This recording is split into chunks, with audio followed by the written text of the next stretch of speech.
A gente foi no seminário de adoração lá em São Paulo, tava eu e o pastor Henrique, tava o pessoal de Guararema lá também, de Jacareí. E aí, no momento do seminário lá, perguntaram assim: quem aqui toca violão? Quem aqui toca guitarra? Quem aqui toca bateria? E eu não toco nada disso aí, né? Quem aqui canta? Aí o pastor Henrique e eu fizemos assim, com vergonha, né? Porque a gente não canta, mas puxa as músicas aí, né? E é uma alegria poder estar aqui com vocês hoje. Fui comissionado pelo pastor Henrique, por esse Filho na Fé, ele e a Camila, para falar um pouquinho sobre paternidade, que é um tema que eu tenho estudado muito desde 2015. Eu escrevi um livro que foi lançado em 2021 que fala a respeito da paternidade. Paternidade é a experiência que todos precisam ter. Depois, se você quiser esse livro, eu posso te mandar em PDF. Não temos unidades físicas, mas temos em PDF. E eu quero hoje discorrer de uma palavra, de um texto que Deus nos deu. Antes eu quero orar para a gente poder mergulhar juntos nessa palavra. Quem está com expectativas do Senhor aí, amém? Graças a Deus. Vamos orar? Pai, nós te agradecemos, nós te louvamos e te bendizemos aqui neste lugar. A tua presença é real, a tua presença é palpável aqui no nosso meio.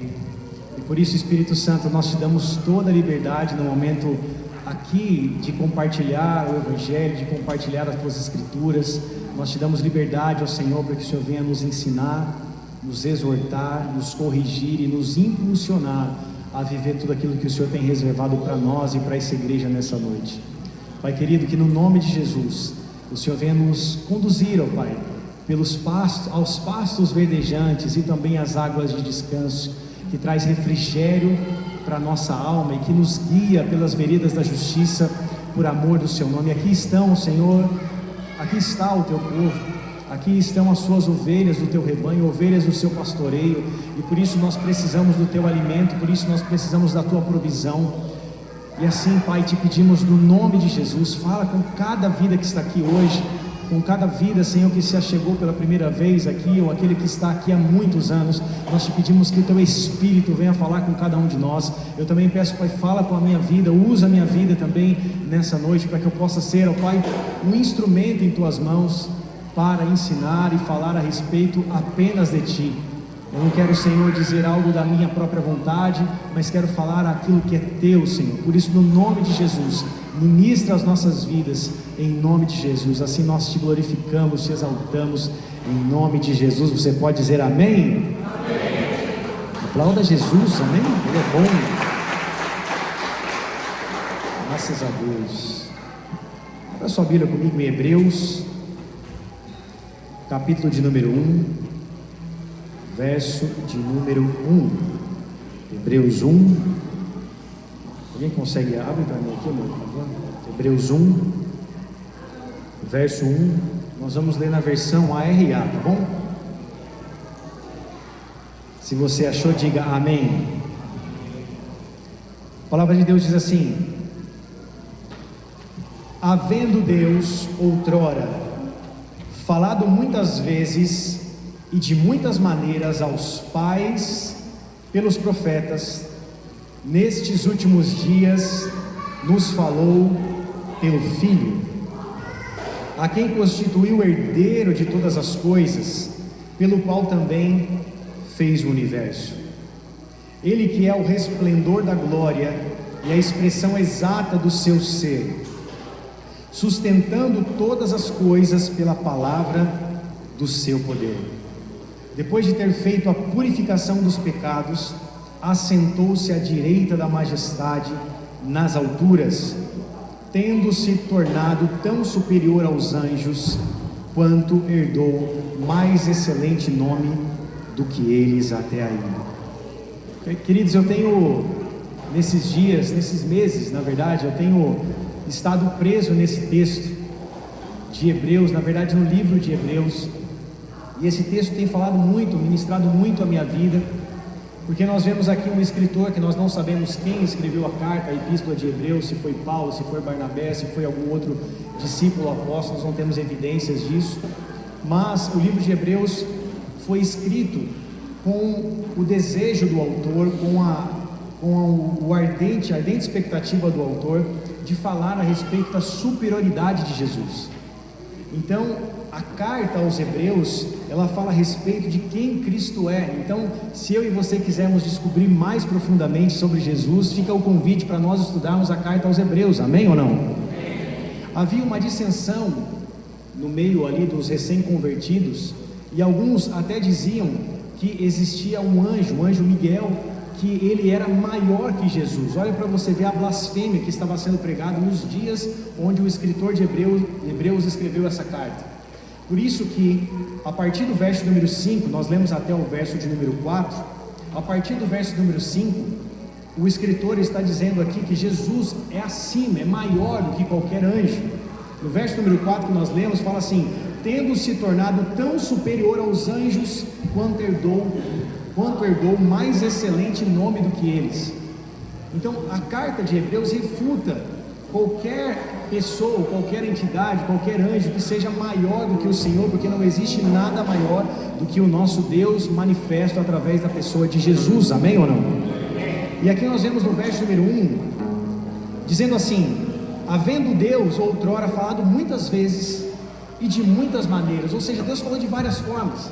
Deus falou com os profetas, Deus falou com os patriarcas, Deus falou através de sonhos, Deus falou através de visões, Deus falou através de poesia, de prosa, Deus falou através de parábolas, Deus falou de diversas formas. De Gênesis a Apocalipse, Deus falou de diversas formas, mas nesse momento onde foi escrita a carta aos Hebreus, ele está dizendo, nesses últimos dias, porque um judeu, ele considerava um judeu que acreditava em Jesus, para ele, a partir do momento em que Jesus ascende aos céus, eles já tinham uma promessa que Jesus iria voltar, ou seja, para eles sempre era o último dia. Eles estavam na expectativa da volta de Jesus. Para eles havia uma expectativa que Jesus iria voltar logo. Então, nesses últimos dias que eles estão dizendo, assim, a expectativa que eles tinham que Jesus retornaria para buscá-lo. Então, nesses últimos dias, como ele escreveu no verso 2, nesses últimos dias nos falou pelo Filho. Então Deus falou por diversas formas, em diversos momentos, por diversas pessoas, mas nesses últimos dias, ou seja, também nos dias de hoje, não só quando foi escrito Hebreus, mas também nos dias de hoje, o Senhor tem nos falado por meio do Filho, que é Jesus Cristo, amém ou não?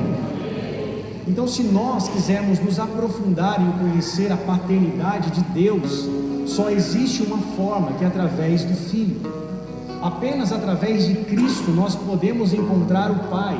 Apenas através de Cristo nós vamos nos aprofundar em quem Deus é, na sua paternidade. Quando nós falamos de paternidade, quando nós falamos de Deus como Pai, isso pode soar para nossas vidas mediante as experiências que nós tivemos pessoais. A minha experiência com a paternidade física, com o meu pai biológico, o meu pai de criação, pode ser totalmente diferente da sua experiência, ou nós podemos ter experiências similares, parecidas. Eu, por exemplo, quando eu tinha 7 anos de idade, o meu pai, ele se suicidou, ele se enforcou na janela do meu quarto, faltando 4 dias para o meu aniversário. Eu faço aniversário agora dia 26 de agosto, e dia 22 de agosto foi quando meu pai tirou sua própria vida, se suicidando. A minha experiência com a paternidade foi doída, foi dolorosa, foi triste. E talvez a sua experiência também tenha sido uma experiência difícil. Talvez você tenha tido más experiências com o seu pai, talvez você não o conheça, talvez você tenha um pai físico, alguém que convive com você, mas que você não tem relacionamento. Você tem um pai vivo, mas é órfão, muitas vezes, de um relacionamento com o seu pai. Então, quando nós falamos de paternidade, muitas pessoas têm memórias ruins disso. Muitas pessoas têm memórias de dor, de dificuldade, de tragédia, de traição. Eu, infelizmente, isso faz parte do meu testemunho, eu não tenho boas recordações, porque meu pai, infelizmente, bebia, agredia minha mãe, me agredia, não tenho boas lembranças da minha infância. E muitas pessoas, na verdade milhares de pessoas, vivem esse contexto no Brasil e também no mundo. Existe um site chamado fathers.com que diz que mais de 18 milhões de pessoas vivem sem a presença do pai, 18 milhões de crianças no mundo vivem sem a presença do pai. E por que eu sempre trago esses dados? Porque esses dados, eles refletem a verdade. E nós estamos falando de muitas pessoas que não foram identificadas, que têm o nome do pai no registro de nascimento, que até mesmo conhecem o seu pai, mas por passarem por momentos de dificuldade não têm relacionamento com o seu pai. E o que isso tem a ver com Deus? Tudo. Porque da maneira como nós nos relacionamos com o nosso pai terreno, isso pode arranhar a forma como nós nos relacionamos com o nosso pai celestial. Tem muitas pessoas que, por exemplo, no Dia dos Pais, odeiam esse dia, não gostam da memória do Dia dos Pais. Eu, quando criança, no Dia dos Pais, para mim era difícil. Por quê? Porque eu não tinha para quem entregar o presentinho de Dia dos Pais. Eu não tinha para quem entregar o desenho de Dia dos Pais. Então eu tinha que procurar um tio mais próximo, alguém mais próximo. Então para mim era ruim isso, era doloroso. Muitas crianças também vivem dessa forma. Ou muitas crianças sabem quem são seus pais, mas não têm os seus pais próximos para ensiná-los, para corrigi-los, para amá-los, para cuidar dessas crianças. Quando nós olhamos para a nossa vida, e como eu disse, como isso reflete na nossa paternidade, na nossa forma como nós olhamos a Deus, ela reflete em tudo, porque em alguns momentos nós pensamos que Deus também é dessa forma. Se o nosso pai nos abandonou na infância, nós pensamos que Deus também pode nos abandonar, ou que Deus nos abandonou. Se nós não tivermos ali uma presença paterna, um amor paterno, um cuidado, um carinho, muitas vezes nós assimilamos e pensamos que Deus também é da mesma forma. Quantas e quantas pessoas carregam dentro de si um fruto que vem da orfandade, que é a rejeição. A rejeição é o sentimento de não se sentir aceito, de não se sentir amado, de não se sentir querido. E amados, isso é terrível, é difícil de você conviver com um sentimento como esse. Quem já foi rejeitado por alguém, assim como nosso Senhor foi rejeitado, oprimido e humilhado, homem de dores, nosso Senhor Jesus Cristo, você ser rejeitado por alguém é difícil, é doloroso. E esse sentimento muitas vezes vai explodir dentro de nós e gerar muitas coisas ruins. A rejeição vai fazer com que nós nos afastemos de Deus, vai fazer com que nós nos afastemos de relacionamento interpessoal, relacionamento de forma horizontal, nos traz desconfiança, gera em nós muitas vezes doenças emocionais, psicossomáticas, como ansiedade, como depressão, como falta de confiança, enfim, uma série de coisas. Mas quando nós, a partir do momento, entendemos que por melhor que foi o meu pai terreno, ou por pior que foi o meu pai terreno, existe um pai celestial que está sempre disposto a cuidar de mim. Quando eu entendo isso, que Ele é pai de órfãos e juiz das viúvas, que Ele é Deus no seu santo templo, quando eu entendo que a paternidade celestial, ela não erra, não errará e nunca errou comigo, porque Ele me ama, quando eu começo a entender essa paternidade através de Cristo Jesus, todo o meu cenário muda, amém ou não? A minha vida é transformada, a minha vida é mudada a partir de uma experiência com Jesus, a partir de um encontro com Jesus, que é o tema que vocês têm vivido esse ano. A partir de um grande encontro com Cristo, a nossa vida é totalmente mudada. Nós começamos a enxergar Deus, a ver esse Deus amoroso e o cuidado de Deus em todas as coisas. Tem uma cena muito viva na minha cabeça, quando eu tinha por volta de 5 anos de idade. Meu pai, ele pegou uma sapateira, um móvel, trancou eu e minha mãe dentro de um quarto e jogou essa sapateira em cima de nós. Ele tinha um facão desse tamanho e ele ficava batendo nas paredes e na porta com o facão, dizendo assim: hoje vocês não passam, hoje vocês vão morrer. E a minha mãe se colocando na minha frente, me protegendo. E aquilo que gerou dor para mim, por uma memória difícil, hoje eu vejo o cuidado de Deus, porque o Senhor estava naquele quarto me protegendo. O Senhor estava naquele quarto protegendo a minha mãe. O Senhor estava me livrando da morte naquele lugar. Então, a partir do momento que nós temos a revelação de Jesus e a revelação do Deus Pai através do Filho, nós começamos a entender que por mais difícil que foi a nossa história, por mais difícil que seja a tua história, o teu testemunho, você entende que existe um Deus que cuidou de você nos mínimos detalhes. Você entende e passa a perceber e aceitar que existe um Deus de amor que estava com você nos momentos mais difíceis, mais oriundos, mais complexos, mais difíceis e complicados da sua vida. Ele estava com você. O Senhor estava com você. E quando nós temos esse entendimento, nós sabemos que Ele é um Deus compassivo, Ele é um Deus misericordioso. Talvez você tenha um exemplo de uma paternidade muito boa, e glória a Deus por isso, eu me alegro com isso.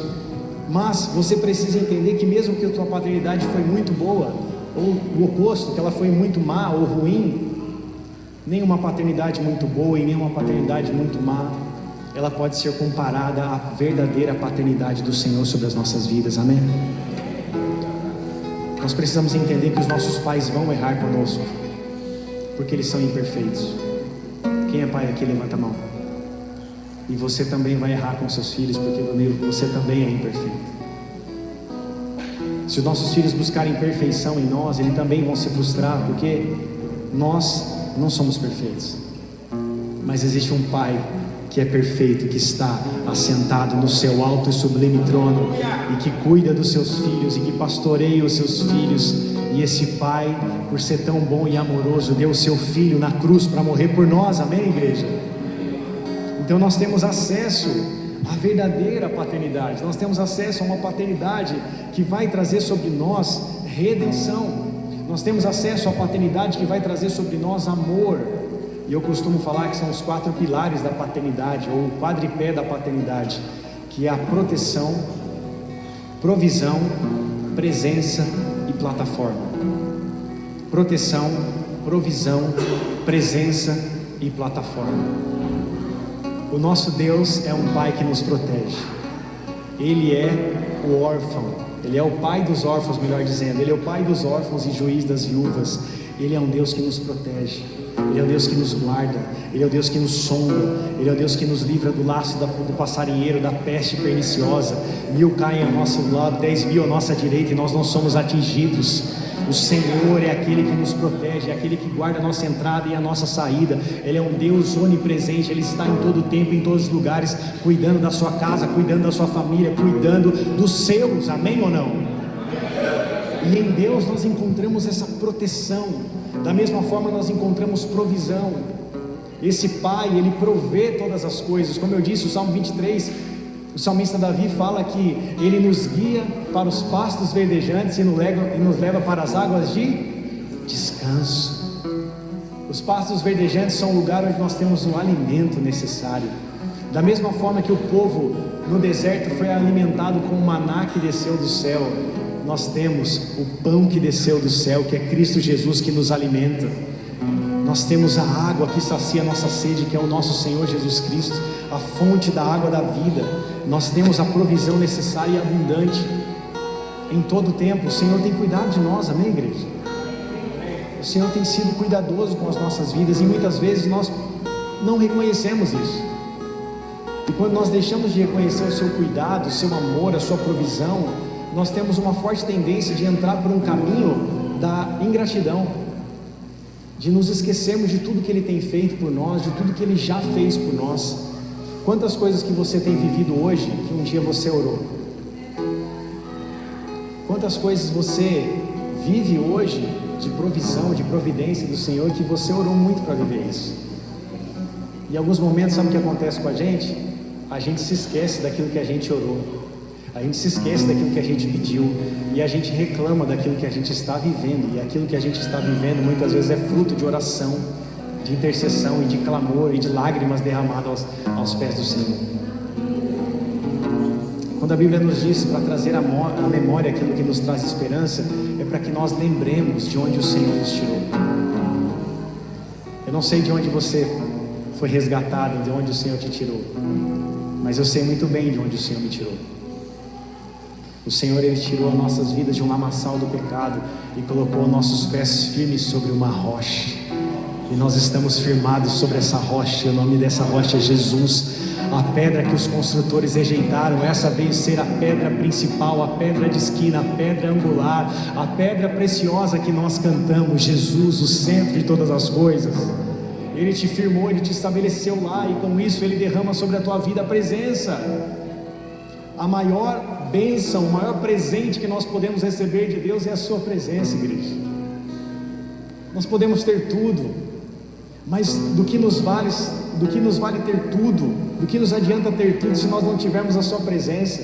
A sua presença, ela traz sobre as nossas vidas a paz que excede todo entendimento. As pessoas não podem comprar a paz. Nós não podemos chegar no mercado e ir numa prateleira e comprar paz. A pessoa mais rica da terra, ela não pode comprar a sua paz, mas nós temos a essência da paz, nós temos ali a expressão da paz, nós temos o príncipe da paz sobre as nossas vidas, Jesus, aquele que provê e traz a paz que excede todo entendimento sobre as nossas vidas, amém ou não? E ter a paz é o shalom de Deus. A paz representa o shalom de Deus no hebraico, é a provisão, é o cuidado de Deus, é não ter falta de nada. Nós temos essa paz sobre as nossas vidas, nós temos a presença do Senhor. Ele nos prometeu: eu não vos deixarei órfãos, eu vou para o Pai, mas eu voltarei para vos buscar. E enquanto eu vou, eu mandarei para vocês o Consolador e o Espírito Santo, o Espírito da verdade, aquele que o mundo não pode vos receber. Ele estará com vocês até o último dia, até a consumação dos séculos. O Espírito Santo, a presença, o ajudador, o consolador, o amigo, o conselheiro, Ele está conosco, Ele está nos guiando, Ele está nos conduzindo. Então nós temos, amados, a presença de Deus sobre nós, a presença de Deus sobre nós, e essa presença precisa ser valorizada. Nós precisamos valorizar essa presença de Deus sobre as nossas vidas, que nos foi dada através do Filho. Por Cristo Jesus nós podemos acessar ao Pai, por Cristo Jesus nós podemos achegar até a sala do trono, nós podemos achegar confiadamente a sua presença, ao trono da graça, a fim de receber graça, misericórdia e socorro em tempo oportuno. O Senhor também é a nossa plataforma. A nossa plataforma, Deus é aquele que Ele nos impulsiona para viver algo ainda maior. Ele é aquele que nos leva, que nos lança como flecha para caminhos proféticos, para destinos proféticos, para lugares onde nós nunca imaginamos pisar. Quantos aqui já tiveram uma experiência de estar em lugares ou vivenciar coisas que você nunca imaginou viver? Levante a sua mão. Se você não viveu isso ainda, você vai viver em nome de Jesus, amém ou não? Eu trabalho numa empresa em São José, Embraer, há 18 anos, e eu sempre trabalhei na produção, e surgiu uma oportunidade, uma vaga técnica, para trabalhar num outro lugar, totalmente diferente, e eu fiz um aproveitamento interno, passei, e quando eu tinha 2 meses de trabalho, eu estava executando um trabalho que eu estava recém ali contratado para aquela área, e eu tirei o visto americano alguns anos atrás, tirei o passaporte, tirei o visto americano, e eu tinha pedido para o Senhor uma oportunidade de viajar a trabalho. Em 2022 eu fui para Portugal, conheci a Espanha, enfim, fui a trabalho, fiquei 2 meses trabalhando em Portugal, e eu sempre pedi, no ano retrasado eu tinha pedido para o Senhor, no meu pedido de oração, na virada do ano, falei: Senhor, me dê a oportunidade de conhecer outras nações, de poder trabalhar, enfim, e eu cheguei nessa área de trabalho, e com 2 meses de trabalho apareceu uma oportunidade para ir trabalhar no México, divisa com os Estados Unidos, uma cidade chamada Chihuahua, divisa com os Estados Unidos, 4 horas dos Estados Unidos de carro, do Texas. E quando eu cheguei nessa área eu falei: puxa, apareceu essa oportunidade de viagem, né? Mas eu sou novo aqui, sou recém-contratado. Alguém mais velho, alguém mais experiente, alguém com mais casca, com mais tempo de empresa aqui, vai ser alguém que vai ser enviado para essa missão, né? De passar 15 dias no México. Só que quando apareceu essa oportunidade na minha área de trabalho, sabe o que aconteceu? Ninguém que estava trabalhando lá há 25, há 28, há 15 anos, ninguém tinha visto americano, só eu. E eu, com 2 meses de trabalho, fui enviado para trabalhar no México, e essa missão que era para ser uma vez, eu fui 3 vezes para o México. Nessas 3 vezes que eu fui para o México, as 3 vezes eu conheci os Estados Unidos. Ou seja, Deus, Ele é a nossa plataforma, Ele nos coloca em lugares onde você nunca imaginou estar. Talvez você fale: puxa, mas eu nem estou tão preparado para aquilo. Eu também não estava, mas eu estava disponível, e o Senhor foi aquele que moveu os céus e a terra, e como um pai que envia o seu filho, o Senhor me enviou para essa missão. Foram 3 vezes, nas 3 vezes que eu estive lá, consegui fazer um bom trabalho, consegui retornar, e o Senhor foi glorificado, amém ou não? Deus faz coisas sobre as nossas vidas que nós não conseguimos entender muitas vezes, amados, o seu amor e o seu cuidado, como Ele é cuidadoso conosco. Mas quando nós entendemos que Ele é um Pai que se compadece dos seus filhos, Salmo 103, verso número 13 vai dizer: como um pai se compadece de seus filhos, assim o Senhor se compadece dos que o temem. Se compadecer é ter compaixão.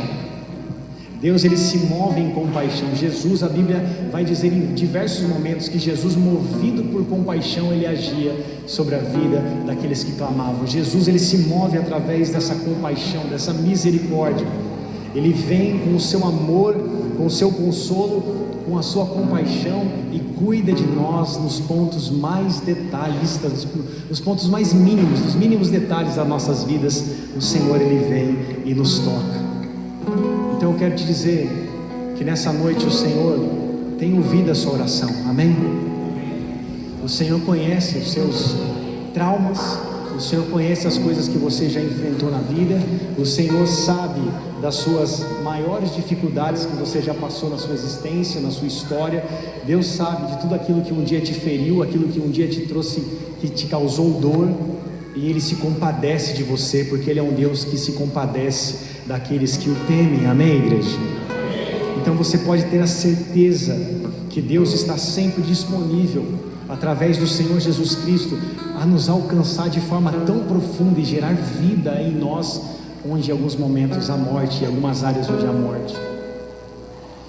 Eu posso dizer para você que, para que eu encontrasse essa revelação dessa paternidade de Deus para a minha vida, não foi fácil.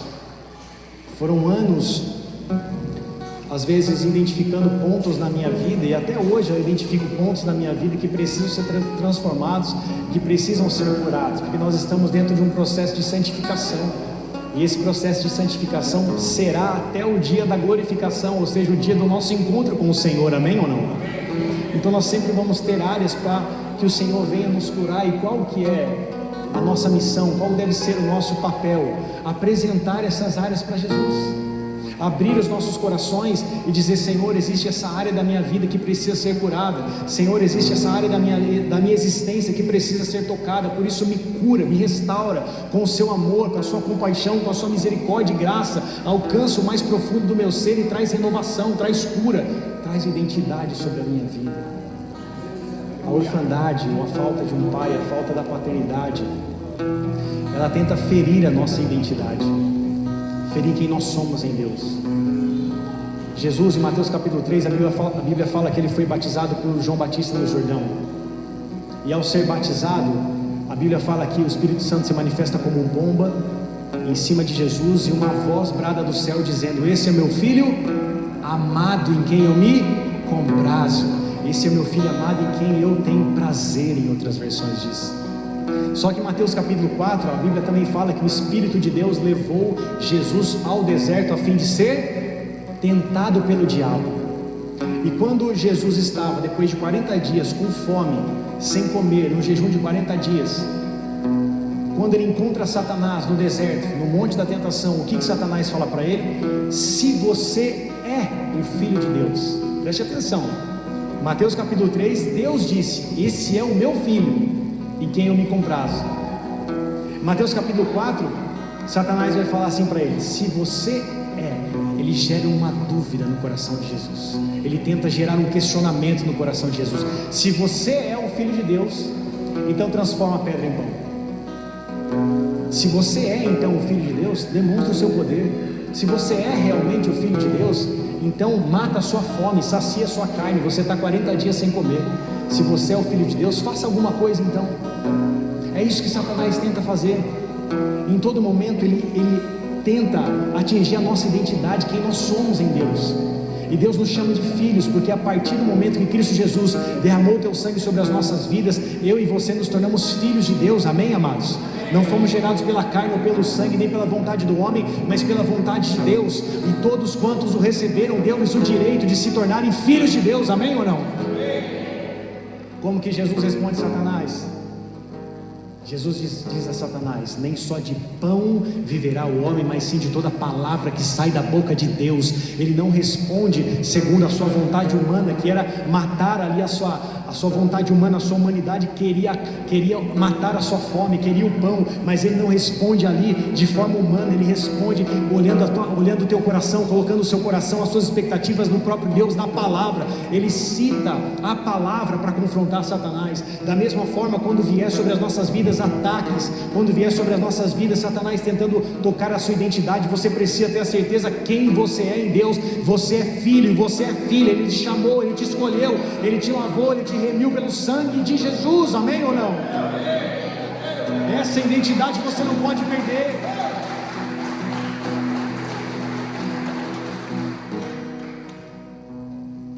Essa identidade nós não podemos perder.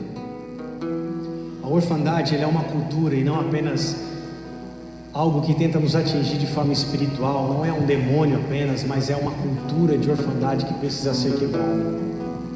E como que nós quebramos uma cultura de orfandade? Com a cultura da paternidade. E nós encontraremos o Pai a partir do momento que tivermos a revelação do Filho, um aprofundamento no Filho. Olha o que João 14 vai dizer. Olha o que a Bíblia diz em João 14.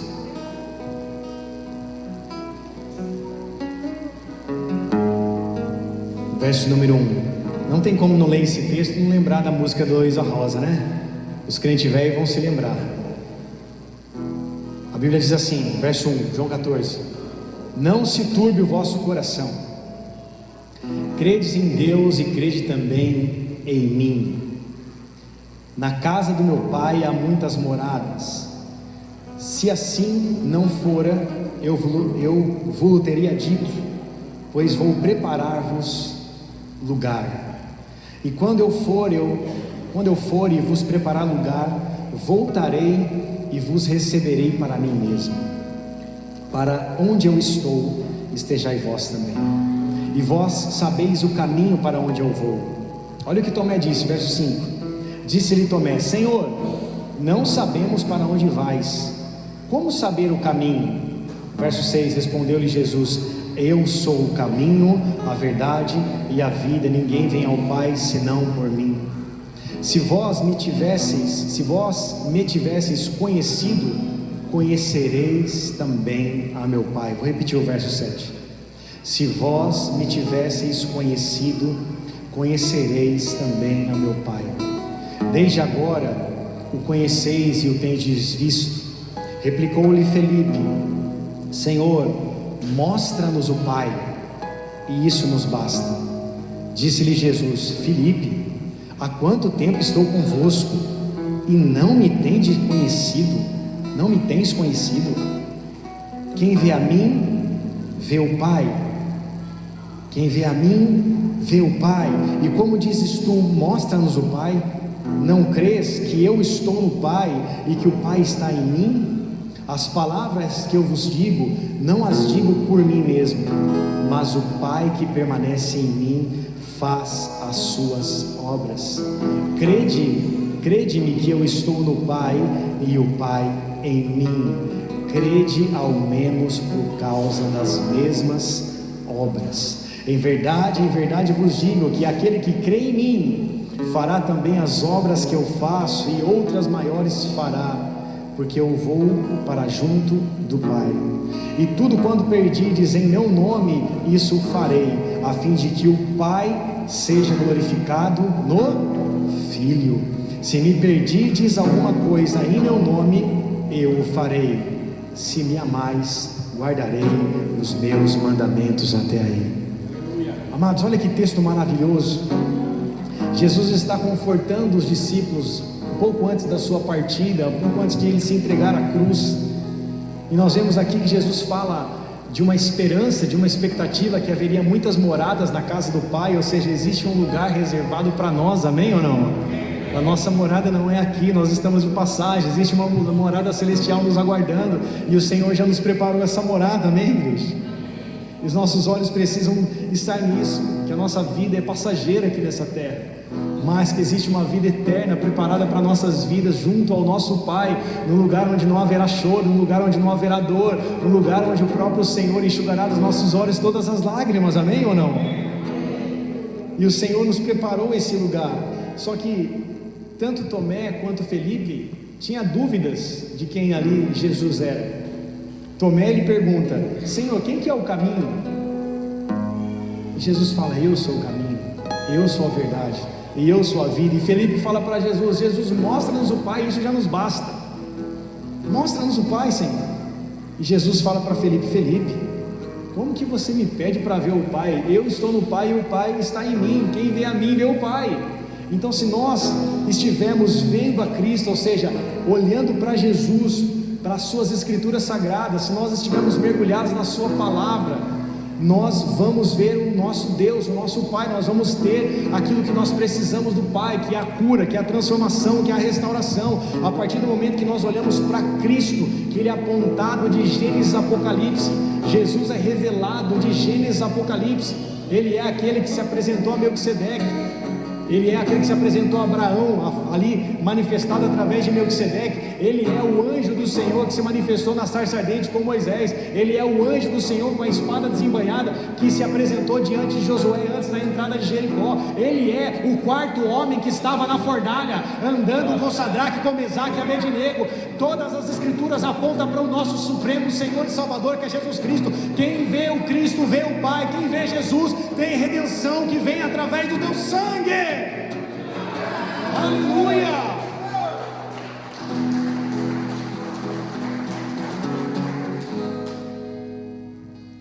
Se nós entendemos que Jesus, Ele foi revelado até mesmo na antiga aliança, Ele foi ali pré-encarnado, demonstrado na sua pré-encarnação. A sua encarnação aconteceu na terra, mas a sua pré-encarnação, Ele é manifestado em toda a antiga aliança. Eu quero te indicar um livro que diz assim, um livro chamado Pregando Cristo em Toda a Escritura. Esse livro fala a respeito da revelação de Jesus desde Gênesis até Malaquias, que é o último livro do Antigo Testamento. E a antiga aliança aponta para o novo, o antigo sempre aponta para o novo.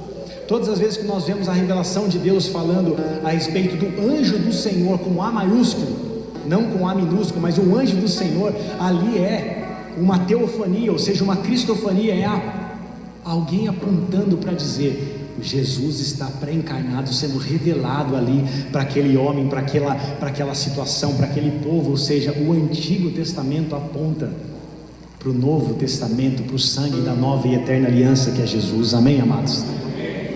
Então nós podemos ver hoje o Filho, como nós lemos no livro de Hebreus. No passado Deus falou pelos profetas, no passado Deus falou de muitas formas, mas hoje Deus tem se revelado pelo Filho, e pelo Filho nós podemos ver o Pai. Então o convite do Espírito Santo para nossas vidas nessa noite é nos aprofundarmos no conhecimento do Filho, é nos aprofundarmos no conhecimento de Cristo Jesus, é nos lançarmos aos seus pés, apresentarmos as nossas mazelas, apresentarmos as nossas súplicas, as nossas orações, abrirmos o nosso coração, confessarmos os nossos pecados, nos debruçarmos diante da sua presença, nos lançarmos diante dos seus pés, para que Jesus venha e nos toque de maneira sobrenatural, e para que Ele nos restaure, nos cure e venha com redenção sobre as nossas vidas. Amém, igreja? Davi, ele entendeu uma forma de como se aproximar de Deus. Davi, quando ele peca e o seu pecado é revelado pelo profeta Natan, depois de ele cair em adultério com Batseba, Davi entendeu que para se aproximar de Deus ele precisava de um coração puro. Ele precisava que Deus criasse esse coração nele. Por isso que ele escreve no Salmo 51, nos momentos difíceis da sua vida, ele fala: Senhor, cria em mim um coração puro e renova dentro de mim um espírito reto. Davi entendeu que não eram sacrifícios que agradavam o coração de Deus, e ele entende e diz assim: se fosse sacrifício eu te daria todos, mas é um coração compungido, é um coração quebrantado, é um coração que Deus não rejeita. Então quando nós nos apresentamos dessa forma, com humildade, com o coração quebrantado, com o coração contrito, é esse coração que Deus não rejeita. Deus não quer saber do teu status social, da tua conta bancária, dos diplomas que você tem na sua parede, do seu sobrenome, do lugar que você mora. Ele não se importa com isso, Ele é Deus. Ele é o dono do ouro e da prata, mas Deus, Ele se importa com o meu coração e com o seu coração. Nós colocamos muitas vezes muitas coisas à frente de Deus, falando: olha, se eu apresentar isso, será que Deus vai se mover? Se eu fizer isso, se eu orar de tal forma, se eu fizer tal coisa. Nós apresentamos as nossas obras, e Deus quer o nosso coração.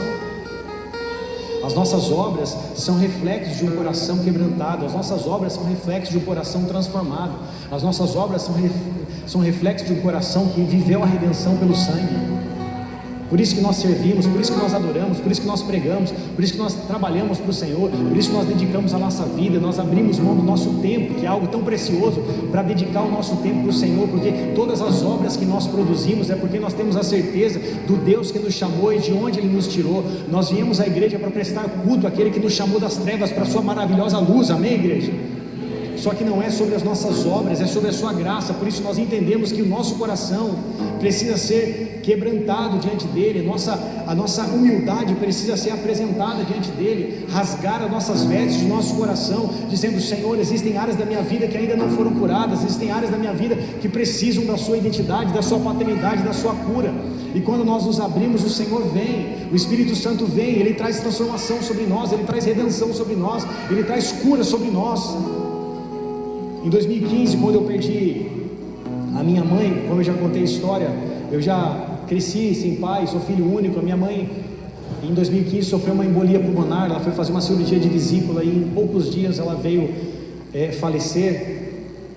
Eu, criado apenas pela minha mãe, sem irmãos, a minha mãe dedicou a sua vida para me criar. E naquele momento onde, quando a ficha cai, depois do enterro, um buraco no meu coração ficou, e eu lembro perfeitamente da oração que eu fiz ao Senhor. Eu disse assim: Senhor, essa cratera que está diante de mim, essa cratera que está em mim, eu lembro dessa palavra que eu disse ao Senhor. Eu disse: Senhor, essa cratera que está dentro de mim, eu sei que o Senhor pode curar e preencher esse buraco, essa cratera que está dentro do meu coração. Só o Senhor pode. E a partir do momento que eu disse: Senhor, eu sei que o Senhor pode, eu comecei a buscar a face de Deus. Eu me tranquei no meu quarto, e em alguns momentos eu não sabia o que dizer, o que falar, mas eu estava com lágrimas nos olhos, com o coração quebrantado e com uma Bíblia aberta. E com lágrimas nos olhos, e com o coração quebrantado e com uma Bíblia aberta, foi o lugar onde Deus me curou. Foi o lugar onde Deus começou a transformar a minha vida. Foi o lugar onde Deus começou a preencher o vazio que estava dentro de mim. Já não era um vazio existencial, porque eu tinha Cristo, mas era um vazio de ter perdido uma pessoa tão importante para a minha vida. E por isso, a partir do momento em que eu me joguei e lancei aos seus pés, pedindo cura ao Senhor por essa determinada área da minha vida, esse vazio que estava dentro de mim, essa cratera, esse buraco, essa dor, começou a ser preenchida pelo próprio Espírito Santo de Deus. Ele começou a me curar e me transformar. E por isso, amados, eu e você precisamos apresentar diante do Senhor, chegarmos com confiança ao trono da graça, a fim de receber a misericórdia, a graça e o socorro em tempo oportuno. Apresentar essas áreas e dizer: Senhor, eu já não aguento mais carregar isso sobre a minha vida. Se é fardo que você tem que apresentar, é lançar os seus fardos e dizer: Senhor, eu preciso que o Senhor me traga alívio. Se são crateras que estão na sua emoção, na sua alma, no seu coração, que você talvez tenha tentado preencher com tantas outras coisas, você precisa apresentar diante de Deus para que Ele te preencha, para que Ele venha com aquilo que somente Ele pode fazer sobre as nossas vidas. Amados, eu tinha uma igreja orando por mim, eu tinha meus amigos me dando suporte, e isso tudo foi importante, mas se não houvesse o meu secreto com o Senhor, o meu coração debruçado diante da palavra, e o meu joelho rendido, e as minhas lágrimas derramadas em sinal de contrição e de humilhação, talvez nada aconteceria. Então nós não podemos terceirizar a parte que é nossa.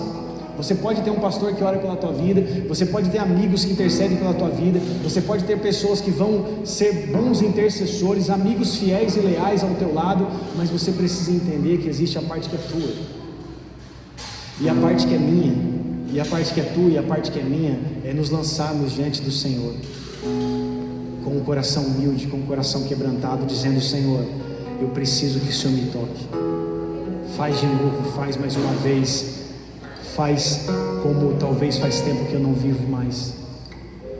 Às vezes as coisas que nós vivemos na nossa história, as lutas que nós passamos, vai trazendo endurecimento para o nosso coração. Às vezes vão trazendo muitas vezes amargura para o nosso ser. Eu posso dizer algo que para um pastor é bem desafiador. As coisas que nós vivemos, as coisas que nós passamos rotineiramente. Nós saímos de um culto abençoado e às vezes você desce do púlpito e você já tem que resolver um problema. Às vezes você sai de um culto abençoado e você desce do púlpito e já tem alguém se desligando da igreja. Às vezes você sai de um culto abençoado e você tem que orar por uma pessoa que só Deus pode curar a vida dela, que ela precisa de um milagre. Então nós vivemos muitos picos que muitas vezes nosso coração ele é ferido, ele é atacado. Muitas vezes vem algo sobre as nossas vidas que nós, se deixarmos isso tomar uma proporção, um espaço, vai trazendo um esfriamento sobre o nosso coração e sobre a nossa vida. Por isso nós precisamos sempre estar, assim como eu, assim você, nós precisamos sempre estar rendidos ao Senhor. Eu me lembro muito bem, quando eu me converti, já estou encerrando, que quando a minha esposa, quando a gente se conheceu na igreja lá em São José dos Campos, e ela já era diaconisa, e eu imagino a vergonha que ela passava comigo, porque eu era recém-convertido, e essas memórias sempre estão diante de mim. Já vou fazer 15 anos que eu me converti, e eu sempre me lançava aos pés do Senhor, e quando eu me dobrava e ajoelhava, eu realmente debruçava diante do Senhor, e chorava, e ali era um momento meu com o Senhor, era Deus me curando, e eu imagino ela, né, olhando para o lado, falando: meu Deus do céu, estou namorando com um louco, olha só, que ele está, né, tão quebrantado. Mas só que quem muito foi perdoado, muito ama, amém ou não? Então quando você sabe aquilo que Deus fez por você, você se lança aos pés de Jesus. Só que vai passando o tempo, a gente vai ficando mais gourmet, né, que essa é a palavra do momento agora, né? A gente vai ficando mais gourmetizado, né? Agora eu não posso me expor tanto. Olha, agora eu já tenho um cargo na igreja, se eu chorar as pessoas vão pensar que eu estou passando mal, que eu estou com algum problema. Agora eu estou na posição de orar e não de receber a oração. Está errado. Agora eu estou na posição de interceder, agora eu estou na posição de liderar, agora eu não posso apresentar as minhas fraquezas. Está errado. Porque se nós vamos nos distanciando da nossa busca, do nosso encontro, do nosso debruçar, do nosso se lançar aos pés de Jesus, nós vamos esfriando, igreja. Nós vamos amargando. E por isso que tem tanto pastor aí com 20, 25 anos de ministério, 30 anos de ministério, largando a mão da arada, porque está cansado, dizendo: esse negócio de igreja não é mais para mim não. Quantas pessoas que um dia eram bênção, que eram um exemplo às vezes para nós, e que agora não quer saber mais desse negócio de igreja não. Agora elas querem viver para a família dela. Peraí, eu tenho ouvido pastores dizer isso: agora eu quero viver para a minha família, eu quero cuidar da minha família. Mas peraí, como é que você pastoreou uma igreja 20 anos, 15 anos, 30 anos, se o princípio para você cuidar de uma igreja é cuidar primeiramente bem da sua família? Porque quem não cuida da sua família não pode cuidar da igreja do Senhor. Então só agora, depois de 20 anos, você acordou que você tem que cuidar da sua família? Você casou com a igreja então? Então tem muitas pessoas que estão frustradas no meio do caminho, amarguradas, porque deixaram de ter os seus grandes encontros com Cristo, deixaram de ter os seus mergulhos profundos com o Senhor, deixaram de ter ali os seus corações rasgados diante dele, porque nós sabemos que os olhos do Senhor estão sobre toda a terra, não temos como esconder nada dele. E por isso, para acessar o Pai, é necessário verdade, porque Jesus, assim como é o caminho, assim como Ele é a vida, Ele também é a verdade. Ele espera de nós a nossa verdade. Ele não quer as nossas formas de apresentação, Ele não quer as nossas performances. Deus quer o nosso coração, igreja. Deus quer o nosso coração, Ele não se importa com as nossas performances, Ele quer o nosso coração. Não adianta eu pregar tudo isso que eu estou falando para você e não for uma verdade para mim, não mexer comigo mesmo, não adianta nada, vão ser palavras lançadas ao vento, não vai trazer transformação, não vai mudar nada. Mas agora, se isso for uma verdade para a minha vida, traz cura sobre você, traz redenção sobre você, traz transformação sobre você, mas também traz para mim, porque se eu vivo dessa forma, se você vive dessa forma, se lançando diante da verdade, apresentando a nossa verdade, talvez a sua verdade para Jesus que você tenha que apresentar, seja os momentos difíceis que você está passando, seja as suas lutas, sejam as suas dores, sejam os seus traumas, mas essa é a sua verdade. E não tem como fugir da nossa verdade, não tem como fugir da nossa existência, do nosso testemunho, da nossa história. Se é o que nós passamos, essa é a verdade. Quando eu falo do meu pai, hoje já não causa mais dor para mim, mas eu não posso fugir da verdade. É a verdade, ele se matou, ele se enforcou, essa é uma verdade, eu não posso fugir dela. E você tem a sua verdade, aquilo que você passou, aquilo que você viveu. A minha esposa foi abusada pelo pai, é triste, é doloroso, mas essa é a verdade. E essa verdade precisou ser apresentada para o Senhor, para que houvesse cura sobre a vida dela.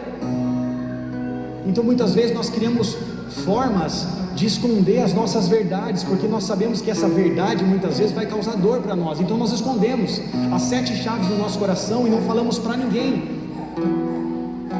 E em alguns momentos nós falamos, dá para tocar a vida desse jeito, só que não dá. Nós temos que apresentar para Cristo, para Ele, nós temos que apresentar a nossa verdade. Nós temos que rasgar o nosso coração, nós não podemos esconder dele, porque ele já sabe, então nós temos que apresentar essa verdade para que ele venha com cura, com redenção sobre as nossas vidas, porque não dá para conviver com uma dor, com um peso, com um fardo na sua vida inteira, não dá, você não merece isso. Jesus carregou o fardo para você, não é para você carregar fardos pesados de dor, de passado, de pecado. Ele carregou os fardos para você, ele morreu na cruz por você, ele encravou na cruz todos os seus pecados, a escrita de dívida estava na cruz sobre ele, amém ou não? Você foi livre, você é liberto pelo sangue de Jesus Cristo, você foi chamado para a liberdade, foi para a liberdade que Cristo te libertou. Então não esconda nada do Senhor, abra o teu coração, rasga suas vestes, abra o teu coração para Jesus nessa noite. Essa é uma noite de um grande encontro. Abra o teu coração para o Pai e fala: Jesus, eu me rasgo, eu me abro por inteiro, eu faço tudo, mas vem novamente, porque quem já pisou no Santo dos Santos em outro lugar, não sabe viver. Então é nesse lugar que eu quero estar. Eu abro o meu coração, eu rasgo as minhas vestes e venho.